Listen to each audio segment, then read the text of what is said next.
వెళ్ళడానికి మీరు ఈ మార్గాన్ని ఎందుకు ఎంపిక చేస్తారు? బస్కి వెళ్ళడానికి ఇదే మార్గాన్ని ఎందుకు ఎంచుకుంటున్నారు అనేది మంచి క్వశ్చన్ బ్రదర్. ఇది ఏ ఛానల్? ప్రజాసేన. ఓకే. ఈ మార్గమే ఎందుకు ఎంచుకున్నానంటే బస్సు ఎంతో మందికి అవకాశాలు ఇచ్చింది, ఎంతో మందికి అవకాశాలు ఇస్తుంది, భవిష్యత్తులో కూడా ఇస్తుంది. దానికి నేనే పోవాలి నువ్వే పోవాలి అనేది రూల్ ఏం లేదు. హౌస్లోకి సెలబ్రిటీలని సెలెక్ట్ చేసి తీసుకుంటున్నారు. మొన్న సీజన్ 9 కా నుండి కామన్ మ్యాన్లకు కూడా అవకాశం ఇస్తున్నారు. కామన్ మ్యాన్ అంటే పొడుగు పొట్టి ఉన్నోడు లేనోడు అదంతా సంబంధం లేదు. అప్లికేషన్ పెట్టుకున్న ప్రతి ఒక్కళ్ళకి అవకాశం ఇస్తాము అని చెప్పేసి చెప్పారు. అయితే ప్రతి ఒక్క పర్సన్ అప్లికేషన్ చేశారు. దాదాపు నాకు తెలిసి ఒక 50 లక్షలు రావచ్చు. అన్ని వీడియోలు ఏమింది, ఏమన్నా నాలాగా ఏమన్నా కూర్చుంటున్నారా? ఏం లేదు కదా. ప్రతి ఒక్కళ్ళ చేతిలో సెల్ ఫోన్ ఉంది బ్రదర్.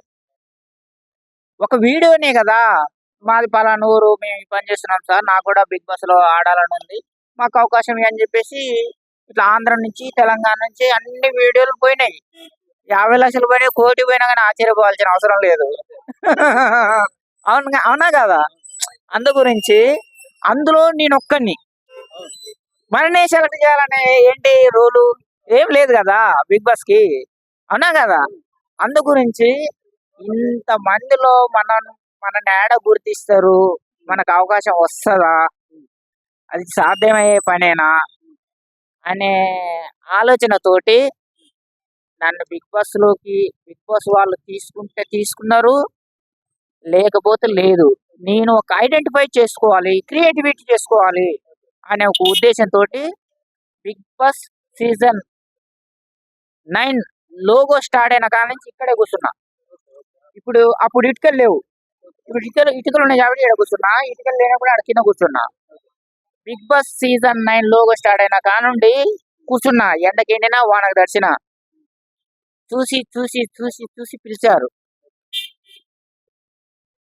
అంటే నాకు బాగా పబ్లిక్ సపోర్ట్ కానీ మీడియా సపోర్ట్ కానీ విపరీతంగా ఉన్నది. ఇన్స్టాగ్రామ్ లో, యూట్యూబ్ లో, ఫేస్బుక్ లో వైరల్ అవుతుంటే ఈ షోకి ఈ అబ్బాయికి అవకాశం ఇవ్వకపోతే షో మీద పబ్లిక్ మాస్ జనమే కదా చూసేది, నేను కూడా మాసే కదా, షో మీద వ్యతిరేకత వస్తుందేమో అనే ఆలోచనతోటి నన్ను తీసుకున్నారు. నెంబర్ 1. నెంబర్ 2 ఏంటంటే, ఓకే ఈయనని తీసుకున్నాము, ఈయన హౌస్లోకి పంపిస్తే రేపు ఒక 100 మంది వచ్చి కూర్చుంటారు ఈయన లాగానే. మీరు ఇలాగా ఒక ధర్నా లాగా దేశలాగా కూర్చున్నారు, మిమ్మల్ని చూసి ఇంకో నలుగురు వస్తారే ఈయనకి అవకాశం ఇస్తా. నలుగురు కాదు, 4 లక్షల మంది వచ్చినా కానీ ఆశ్చర్యపోవాల్సిన అవసరం లేదు. విన్నావా. అందు గురించి మళ్ళీ బిగ్ బాస్ టీం ఏం ఆలోచించిందంటే, తనని హౌస్లోకి పంపించకుండా బయటికి పంపించాలి. బయటికి పంపిస్తే పబ్లిక్ కి ధర్నా చేస్తే బిగ్ బాస్ లో అవకాశం రాదురా అనే విషయం తెలియాలి. అంటే ఈయనని రిజెక్ట్ చేసి పంపించాలనే ఆలోచనతోటి రిజెక్ట్ చేసి పంపించారు, హౌస్లో పంపించలేదు. అయితే ఒకవేళ వీళ్ళు ఇప్పుడు మీకు అవకాశం అవ్వకపోతే తర్వాత కార్యక్రమం ఏంటి? ఒక ప్రయత్నం కింద వదిలేస్తారా మీరు, లేదంటే ఎందుకు అవ్వలేదు, ఇంతలాగా అభిమానంతో వచ్చాను, ఇదంతా ఇష్టంతో వచ్చాను అంటారా? అయితే నేను వాళ్ళకంటే ఎక్కువ మొండోని. మళ్ళీ Bigg Boss season 10 logo release కాకముందు నుంచే కూర్చుంటున్నా ఇక్కడ. ఇంకా లోగో రాలే. లోగో రాకముందుకే నేను 10 పెట్టుకొని కూర్చున్నా. తర్వాత అక్కడ చూడండి, తర్వాత ఇక్కడ లోగో. అంటే లోగో స్టార్ట్ కాకముందుకే, బిగ్ బాస్ స్టార్ట్ కాకముందుకే ప్రకటన చేసింది. ఆ ప్రకటన చూసుకొని నేను ఇక్కడ చేసుకొని గత మే 15వ తారీఖు కూర్చుంటున్నా. ఇప్పటికి 58 రోజులు అవుతుంది. ఎండకి ఇన్నే ఉంటున్నా, వానకి ఇన్నే ఉంటున్నా. ఈగలు దోమలు మొత్తం ఇక్కడనే, మొత్తం ఇక్కడే తింటున్నా. అన్నం తినకుండా చేస్తలేను, అన్నం తినే చేస్తున్నా. ఎందుకంటే లోపలికి పోయిన తర్వాత ఫిట్నెస్ ఉండాలి.